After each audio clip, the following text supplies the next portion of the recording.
Hello दोस्तों, स्वागत है आप सभी का एमआई कंपटीशन के यूट्यूब चैनल पर। आशा करते हैं कि आप सभी लोग बहुत ही अच्छे होंगे और बेहतरीन होंगे। आप सभी लोग अपनी प्रिपरेशन को बेहतर ढंग से आप सभी लोग कर रहे होंगे।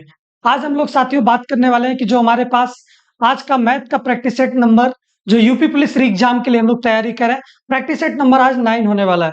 ठीक है, इस सेशन में हम लोग बहुत ही बेहतरीन बेहतरीन कॉन्सेप्ट को देखेंगे और जो भी हमारे क्वेश्चन इंपॉर्टेंट आपको डायरेक्ट पेपर में देखने के लिए मिलेंगे, उन सारे क्वेश्चन के बारे में आज चर्चा करने वाले हैं। तो बस वीडियो को आप लोग एंड तक देखते रहिए और चलिए हम लोग शुरू करते हैं आज के प्रैक्टिस सेशन को और देखते हैं पहला क्वेश्चन आज का क्या कहता है। इसे ध्यान से देखें। इस क्वेश्चन में कह रहा है कि हमारे पास 20 से 45 तक सभी पूर्णांकों का योग है। 20 से 45 तक सभी पूर्णांकों का योग आपको निकाल करके बताना है। मेरे प्यारे साथी, सबसे पहले आप कॉन्सेप्ट को समझ लें, छोटे से कॉन्सेप्ट को जाने। कह रहा है कि 20 से लेकर के 45 तक, यानी कि 20, 21, 22, यानी कि डॉट डॉट डॉट डॉट कहां तक जाएगा? 45 तक जाएगा।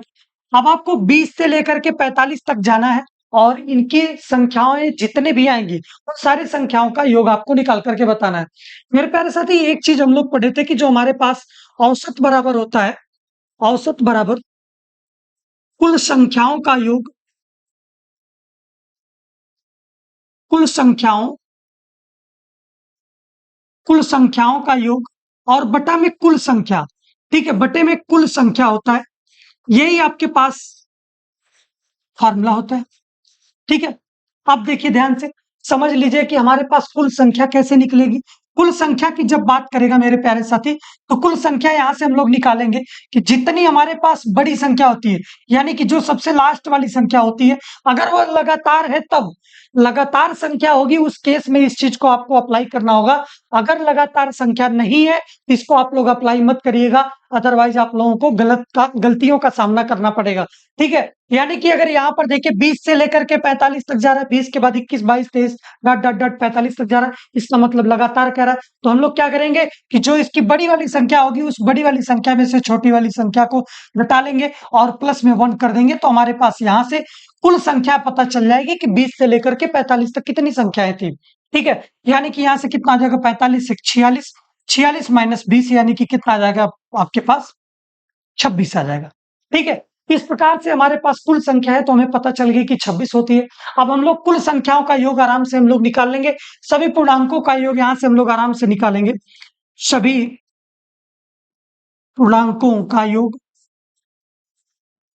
सभी पूर्णांकों का योग बराबर हो जाएगा, यानी कि यहां से हमारे पास कुल संख्या औसत गुना में कुल संख्या, यानी कि औसत गुना में कुल संख्या। जब आपके पास लगातार संख्या होती है, जब आपके पास लगातार संख्या होती है, उस केस में हम लोग औसत निकालने के लिए क्या करते हैं? पहली संख्या प्लस अंतिम संख्या बटा में 2 कर देते हैं, तो हमारे पास औसत निकल जाता है। यानी कि औसत बराबर क्या होगा? पहली संख्या प्लस अंतिम संख्या बटा में क्या हो जाएगा? 2, और गुना में आपके पास क्या है? कुल संख्या है ही। ठीक है, तो यहां से हम लोग क्या करेंगे? पहली संख्या हमारे पास कितनी है? 20 है, और अंतिम संख्या कितनी है? 45 है, और बटा में क्या लेना आपको? 2, और गुना में यहाँ पर कितना आ जाएगा? कुल संख्या हमारे पास कितनी है? 26। यानी कि यहाँ से हम लोग काटा पीटी मचा लेते हैं और आराम से आपका आंसर निकल जाएगा। 2 से काटेंगे, 13 दुना में 26, और 20 और 45 को हम लोग सॉल्व करेंगे, कितना आ जाएगा? 65। ठीक है, 65 गुणा में 13, 13 पच्चे 65, 65 को 5 हासिल 6 का, 13 छक 78, 78 में 6 जोड़ेंगे, कितना आ जाएगा? 8 6 14, यानी कि 84, यानी कि 845। 845 इस क्वेश्चन का राइट आंसर हो जाएगा। ऑप्शन ए इस क्वेश्चन का करेक्ट आंसर होगा। ऐसे प्रश्न मेरे प्यारे साथी आपको देखने के लिए मिलते हैं। चलिए हम लोग देखते हैं अगला प्रश्न, और अगला प्रश्न क्या कहता है, इसे ध्यान से देखें। कह रहा है कि 1 बटे हमारे पास इतनी संख्या दिया हुआ है, किसके बराबर है यदि हमारे पास 3.718 बराबर 1 बटा में इतना हमारे पास दिया हुआ। ठीक है, तो हमको इसको सॉल्व करके बताना है। यहां पर ध्यान दें मेरे प्यारे साथी, 1 बटा में कितना है? यहां पर 0.0003718। हम लोग क्या करेंगे? डेसिमल को हटाने के लिए क्या करते हैं, इसे ध्यान से समझे। जितने अंकों के बाद यहाँ पर दशमलव है, उतना हम लोग क्या लगाते हैं? 0 लगाते हैं। लेकिन हमसे कह क्या रहा है कि 3.718 बराबर दिया हुआ है 1 बटा .2689। यानी कि हम लोग क्या करेंगे कि हम लोग इसी दशमलव तक आएंगे केवल, यानी कि इसके दशमलव को हटाने के लिए एक दशमलव एक एक दो तीन चार, चार जीरो वाले से हम लोग अगर इसमें मल्टीप्लाई कर देंगे तो हमारे पास यहां पर दशमलव क्या हो जाएगा, यहां पर दशमलव आपका बन जाएगा, यहां पर दशमलव आपका 4 डिजिट के बाद हट करके यहाँ पर 3.718 हो जाएगा। यानी कि यहाँ पर कितना आ गया, 4 जीरो वाला बटा में कितना आ जाएगा, यहाँ पर 3.718 आ जाएगा। अब मेरे प्यारे साथी समझे, यहाँ पर 3.718 बराबर कितना दिया हुआ है, 1 बटा में 0.2689, यानी कि यहाँ पर कितना आ जाएगा, 10,000। तो हमारे पास ये होगा बटा में, यहाँ पर 3.718 को क्या लिखेंगे, 1 बटा में क्या लिखेंगे, 0.2689। अब यह कहाँ चला जाएगा, ऊपर चला जाएगा, और इसे हम लोग सॉल्व कर लेंगे। यहां से देखिए कितना आने वाला है, यानी कि यहाँ पर 0.2689 और गुना में क्या आ जाएगा, 10,000। यानी कि हमारे पास 4 जीरो है, यानी कि 4 जीरो है, यानी कि 4 अंक के बाद का दशमलव क्या हो जाएगा, खत्म हो जाएगा। यानी कि अगर इसे हम लोग सॉल्व करेंगे तो यहां से आ जाएगा 2689, यानी कि 2689, यानी कि 2689 ऑप्शन है इस क्वेश्चन का राइट आंसर हो जाएगा। ऐसे क्वेश्चन मेरे प्यारे साथी आपको एग्जाम में देखने के लिए मिलेंगे। तो चलिए हम लोग देखते हैं अगला प्रश्न। और अगला प्रश्न कह रहा है कि हमारे पास 4+3 करड़ी में 3 का परिमेयकारी गुणनखंड क्या है। मेरे प्यारे साथी इसे हम लोग देखें ध्यान से कि जो हम लोगों को परिमेयीकरण करना होता था, परिमेयीकरण करने के लिए हम लोग क्या करते थे कि हमारे पास जो भी अंक दिया रहता था हर में उसके उसके अपोजिट अंक से हम लोग क्या कर देते थे, मल्टीप्लाई कर देते थे। यानी कि जो संख्या दी रहती थी उस संख्या को हम लोग अपोजिट साइन से मल्टीप्लाई कर देते थे और उसको सॉल्व कर लेते थे, वही हमारे पास परिमेयीकरण होता था।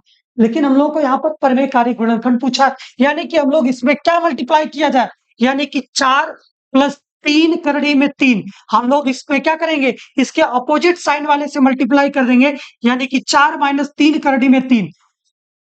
परिमेयकारी गुणनखंड की बात करा बाबू, यानी कि परिमेयकारी जब गुणनखंड की बात किया, यानी कि हमारे पास गुणनखंड तो यही हो गया, ऑप्शन ए इस क्वेश्चन का राइट आंसर हो जाएगा।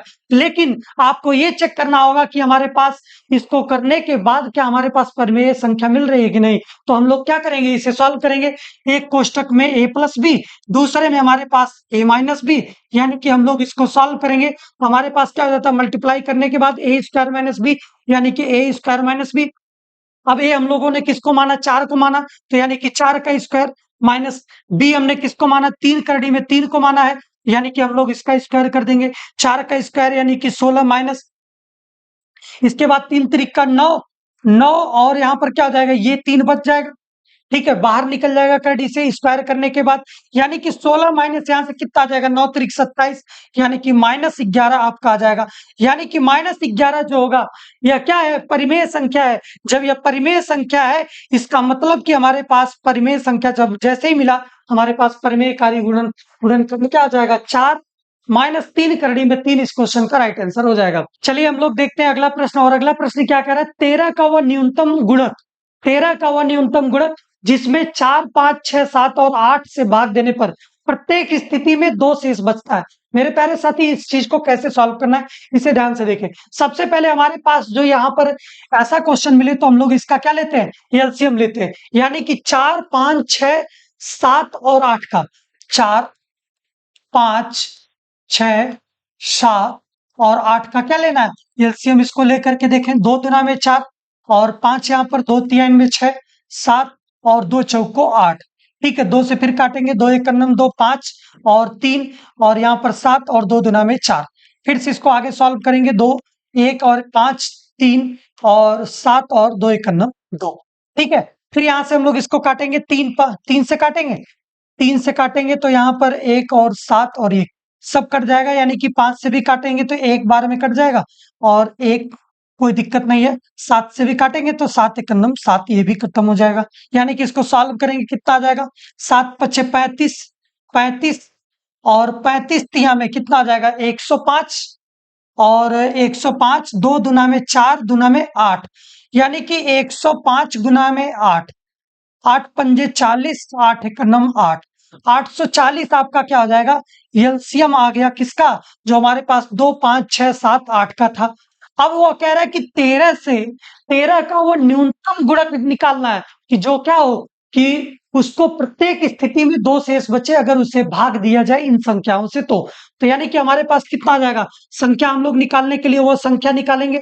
संख्या बराबर क्या आ जाएगा 840 और गुना में n ले लेते हैं और शेष अगर प्रत्येक स्थिति में समान रहता है तो हम लोग क्या करते हैं जोड़ देते हैं यानी कि हमारे पास इसमें जोड़ दिया जाएगा।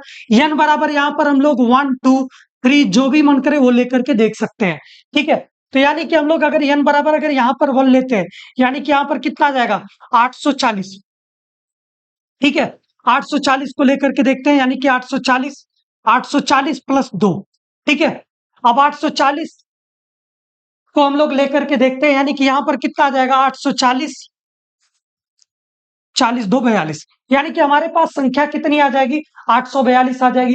अब 842 को हम लोग लेकर के देखते हैं कि हमारे पास अगर प्रत्येक स्थिति में 13 का वो न्यूनतम गुणक होना चाहिए। क्या अगर ये 13 से इसको भाग दिया जाए तो डिवाइड हो रहा है तो हम लोगों को चेक करके बताना है। अगर 13 से इसको अगर हम लोग डिवाइड करके देखें 13 छक 78।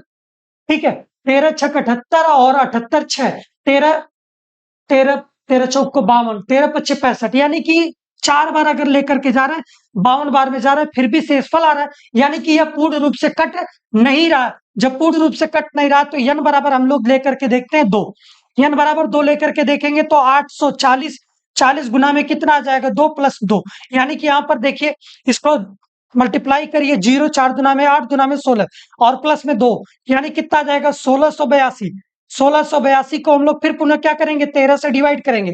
13 से डिवाइड करेंगे तो कितनी बार में कटेगा 13 एकन्नम 13 13 एकन्नम 13 और यहाँ पर 3 आ जाएगा 13 13 दुना में 26। ठीक है, 26 और कितना आ जाएगा 13 दुना में 26 और यहाँ से 38 में से 26 को घटाएंगे तो कितना बचेगा 12 बचेगा। ये भी नहीं कट रहा है यानी कि ये भी संख्या नहीं कट रहा है यानी कि हमारे पास 3 n बराबर 2 भी नहीं हो सकता और n बराबर जो आपने ये 1 लिया था ये भी नहीं होगा। तो n बराबर हम लोग 3 लेकर के देखते हैं। n बराबर 3 लेंगे तो यहाँ पर संख्या हमारे पास आएगी संख्या जो आएगी 840 गुना में 3 प्लस में 2 इसको लिखेंगे 3 शून्य और 4 3 12 को 2 हासिल 1 का 8 3 का 24 1 25 और प्लस में कितना आ जाएगा 2 यानी कि इसको देखें 25 22 25 22 को हम लोग डिवाइड करके देखते हैं। 25 22 को भाग देते हैं यहाँ पर देखिए ध्यान से 25 और 22 में हम लोग भाग देते हैं 13 से तो 13 एकन्नम 13 और यहाँ से कितना आ जाएगा 2 और 2 में से 1 घटाएंगे 1 2 आ जाएगा यहाँ पर 13 बटे 96 13 नामा 117 117 आ जाएगा। यहाँ पर इसको हम लोग एक हासिल देंगे 12 में से 7 घटाएंगे कितना बचेगा 5 और यहाँ पर 11 1 1 में से 0 यानी कि 2 13 चौक को 52 यानी कि देखिए यहाँ पर पूर्ण रूप से यह क्या हो जा रहा है यह संख्या कट जा रही है 13 से। इसका मतलब कि हमारे पास 25 22 इस क्वेश्चन का करेक्ट आंसर होगा यानी कि ऑप्शन बी इस क्वेश्चन का राइट आंसर होगा। ठीक है मेरे प्यारे साथी इस प्रकार से आपके क्वेश्चन देखने के लिए पेपर में मिलते हैं और चलिए हम लोग देखते हैं अगले प्रश्न को। और अगला प्रश्न क्या कहता है इसे ध्यान से देखें। कह रहा है कि 12 अनुपाते x समानुपाते 3 अनुपाते y हो तो x अनुपात y का मान ज्ञात कीजिए। मेरे प्यारे साथी समझे इसको ध्यान से। कह रहा है कि 12 बटे x समानुपात को हम लोग बराबर में बदलते हैं और बराबर में 3 बटा में क्या आ जाएगा y क्रॉस मल्टीप्लाई करते हैं यानी कि यहाँ पर कितना आ जाएगा 12 और यहाँ पर हम लोग लेकर के जाएंगे इसे क्रॉस मल्टीप्लाई करके तो यहाँ पर 3 हो जाएगा कितना 3 इंटू एक्स और बटा में क्या आ जाएगा y। ठीक है, अब हम लोग इसको लेकर के इधर आएंगे 12 बटा में कितना आ जाएगा 3 बराबर में क्या आ जाएगा x बटा में y 3 से काटेंगे 4 बार में कट जाएगा यानी कि x अनुपाते y बराबर आपका आ जाएगा 4 अनुपाते 1 यानी कि इस क्वेश्चन का करेक्ट आंसर क्या आ जाएगा ऑप्शन सी हो जाएगा। ऐसे आपके अनुपात और समानुपात के प्रश्न पेपर में देखने के लिए मिलते हैं। तो चलिए हम लोग देखते हैं अगला प्रश्न। अगला प्रश्न बहुत इंपॉर्टेंट है आपको साझेदारी वाली चैप्टर जो दिया वो पार्टनरशिप का उससे यह प्रश्न है और देखिए कैसे सॉल्व करना है। ए और बी ने किसी व्यापार में 4 अनुपाते 5 के अनुपात में निवेश किया। 10 महीनों के बाद बी ने अपना निवेश वापस लेकर के व्यापार से भागीदारी वापस ले ली। पहले वर्ष में व्यापार में 49,000 का लाभ हुआ। इस लाभ में बी ने कितने समय तक महीनों में आपको बताना है अपनी राशि का निवेश किया है। ठीक है मेरे प्यारे साथी, इसे ध्यान से समझे। आपको बता चुके हैं कि बार बार बता चुके हैं कि निवेश निवेश गुना में समय बराबर क्या होता है, लाभ होता है। मेरे प्यारे साथी, यही तो आपके पास लाभ का अनुपात होता है। अब लाभ का अनुपात आपके पास दिया हुआ है कि व्यापार में 4:5 के अनुपात में निवेश किया। ठीक है, निवेश उनका कितने का है, 4:5 का है। तो यानी कि निवेश 4 में कितना है, 5 का। अब देखिए ध्यान से समझिए, वो कह रहा है कि 10 महीने के बाद बी ने अपनी निवेश वापस ले लिया। यानी कि ए ने कितने महीने के लिए रहा होगा, ए अपान बी, यही तो है हमारे पास। यानी कि जो हम लोग बात कर रहे हैं, ए के हम लोग अनुपात और बी के अनुपात की जो हम लोग बात करें, प्रॉफिट निकालने की बात करें, उसी की तो हम लोग चर्चा कर रहे हैं। यानी कि ए अपान बी, 4/5 में उनका निवेश था। अब ए क्या है, 12 महीनों के लिए रहा होगा, और बी तो 10 महीने तक ही अपने पैसे को लगाया, उसके बाद निकाल करके वापस चला जाता है। यानी कि बी कितने दिनों तक रहा होगा, कितने महीनों तक रहा होगा, 10 महीनों तक। और यही तो हमारे पास लाभ का अनुपात होगा। यानी कि लाभ ए का और लाभ बी का, यही तो इनके लाभ का अनुपात निकल गया। इसको हम लोग सॉल्व करेंगे। 4, इसको काट करके देखते हैं, 2 पंजे 10, 2 छक्के 12। ठीक है, अब यहां से कितना आ जाएगा, 6 चौको 24, और कितना आ गया, 25। दोनों के लाभ निकल करके आ गए, लाभ ए का और लाभ बी का। इनके हमारे पास अनुपात निकल करके आ गया, लाभ ए का अनुपात और लाभ बी का अनुपात हमारे पास आ गया।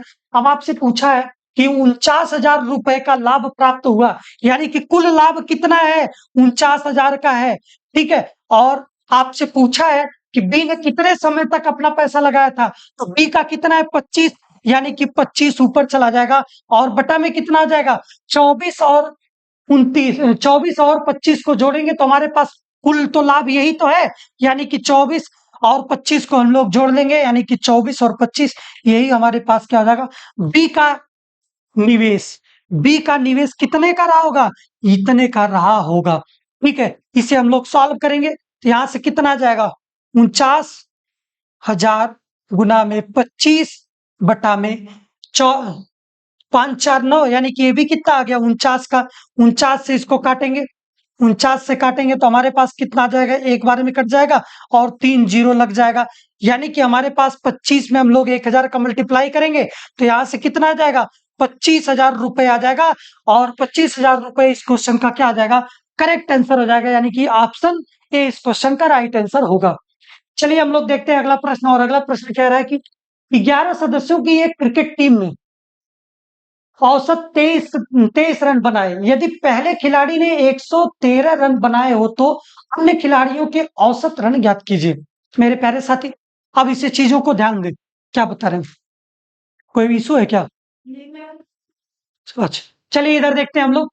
11 सदस्यों की एक क्रिकेट टीम ने औसत 13 रन बनाए, यानी कि कुल रन अगर निकाला जाए तो कुल रन बराबर कितना आ जाएगा, कुल रन उनका आ जाएगा, औसत कितना का है, 11 खिलाड़ी थे, औसत से मल्टीप्लाई कर देंगे तो हमारे पास क्या जाएगा, कुल रन निकल जाएगा 11 3 35 को 3 हासिल 3 का, 11 दूनी में 22, और 22 3 कितना आ जाएगा, 25। यानी कि कुल रन आपके पास कितना हो गया, 253 हो गया।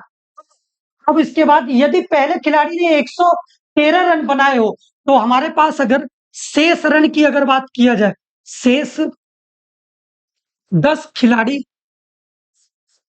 10 खिलाड़ियों शेष 10 खिलाड़ियों का रन बराबर कितना हो जाएगा, हमारे पास 253 तो पहले से था, कुल हमारे पास था, और उसमें से 113 ने तो एक खिलाड़ी ने बनाया। यानी कि यहां से इसको घटाएंगे तो 3 में से 3 गया 0, 5 में से 1 गया 4, और 2 में से 1 घटाएंगे कितना बच गया 1। यानी कि 140 रन शेष खिलाड़ियों के द्वारा बनाए जाएंगे। ठीक है, अब आपके पास कुल रन तो पता चल गया शेष खिलाड़ियों के लिए, तो शेष खिलाड़ियों का औसत, शेष 10 खिलाड़ियों का औसत, औसत बराबर क्या हो जाएगा, कुल शेष खिलाड़ियों का रन,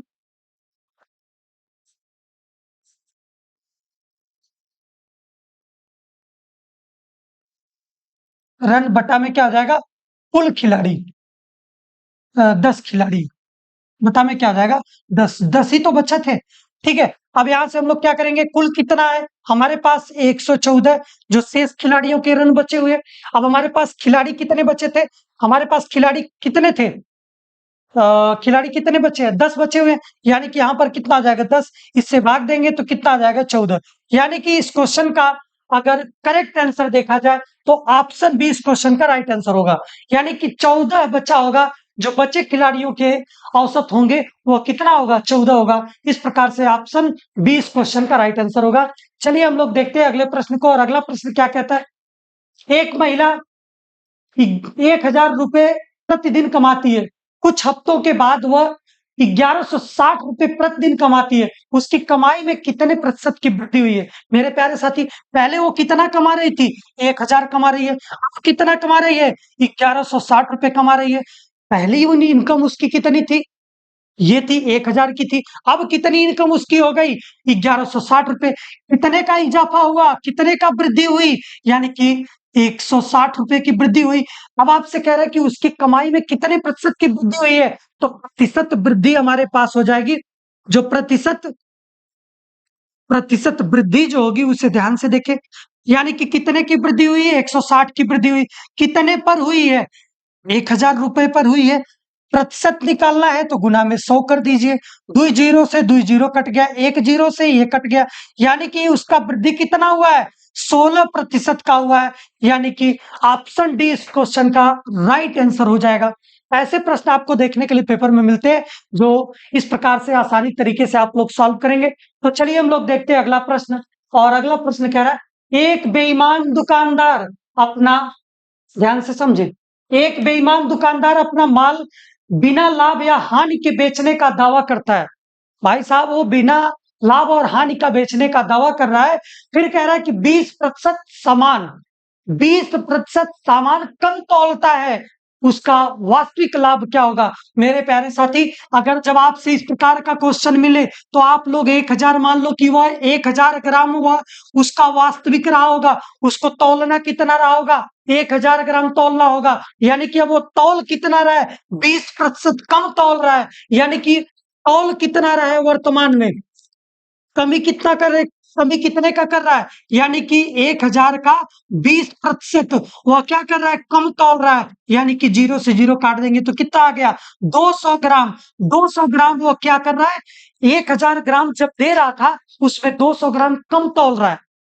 अब मेरे प्यारे साथी आप ध्यान से समझे कि 200 ग्राम उसने कम दिया, यानी कि ये तो उसके पास प्रॉफिट बन के जा रहा है ना, जब प्रॉफिट बन के जा रहा है तो कितने पर जा रहा है, अब वो तो 200 ग्राम कम दिया, लेकिन वो कितने तौला है 250 ग्राम तौला है ना, यानी कि पहले देना कितना था उसको 1,000 देना था, और 1,000 देना था, अब क्या कर दिया 200 कम करके तौल दिया, और गुना में क्या कर दीजिए 100, यही उसका क्या हो जाएगा परसेंट प्रॉफिट हो जाएगा, यानी कि 200 बटा में 200 गुना में 100 बटा में कितना आ जाएगा 800। 2 जीरो से 2 जीरो कट गया, ठीक है, 2 से इसको काटेंगे 4 बार में कट जाएगा, 4 से इसको काटेंगे 25 बार में कट जाएगा, यानी कि उसका लाभ कितना होगा 25% का होगा, यानी कि 25% का होगा। ऑप्शन सी इस क्वेश्चन का राइट आंसर होगा। ऐसे प्रश्न आपको पेपर में देखने के लिए मिलते हैं। चलिए हम लोग देखते हैं, एक प्रश्न और भी है, इस क्वेश्चन को देख लेते हैं। कह रहा है कि हमारे पास 12.5% वार्षिक साधारण ब्याज दर से कोई धनराशि कितने वर्षों में 3 गुना हो जाती है, यानी कि पी से वह कहां चली जा रही है 3P में चली जा रही है। जब पी से 3P में जा रही है, यानी कि SI कितना हो जाएगा 3P माइनस में P, यानी कि कितना हो जाएगा 2P का क्या होगा उसके पास SI होगा। अब बताइए PRT अपान में क्या होता है 100, यही तो हमारे पास SI होता है, यानी कि SI हमारे पास कितना आ गया 2P का आ गया, और P गुना में आपसे रेट दिया हुआ है 12.5 का, और आपसे पूछा है किस समय, यानी कि T बटा में क्या हो जाएगा 100, P से P ये कट जाएगा, यानी कि यहां से कितना आ जाएगा 200, ठीक है, हम लोग क्रॉस मल्टीप्लाई करेंगे, 2 गुना में 100 तो कितना आ जाएगा 200 हो जाएगा, और इधर कितना आ जाएगा 12.5 गुना में T, यानी कि 200 बटा में कितना आ जाएगा 12.5, एक दशमलव को हटाने के लिए 10 से मल्टीप्लाई कर देंगे, और ऊपर नीचे हम लोग मल्टीप्लाई कर दिए, यही तो हमारे पास समय बनेगा, यानी कि यहाँ पर कितना आ गया 2000 बटा में 125, अब हम लोग इसको सॉल्व करेंगे। 25 पाँचे 125, 25 पाँचे 125 और 25 चौको 100 और 25 वाटे 25 वाटे 200, यानी कि यहाँ पर कितना आ गया 8 और एक जीरो बच गया 80। फिर से 5 से काट देंगे तो कितनी बार में कट जाएगा 16 बार में, यानी कि 16 वर्ष में वह अपने आप का 3 गुना हो जाएगा, यानी कि ऑप्शन बी इस क्वेश्चन का क्या हो जाएगा, करेक्ट आंसर हो जाएगा। ऐसे प्रश्न आपको सिंपल सिंपल सिंपल इंटरेस्ट से पूछे जाते हैं। और आज के लिए इतना ही।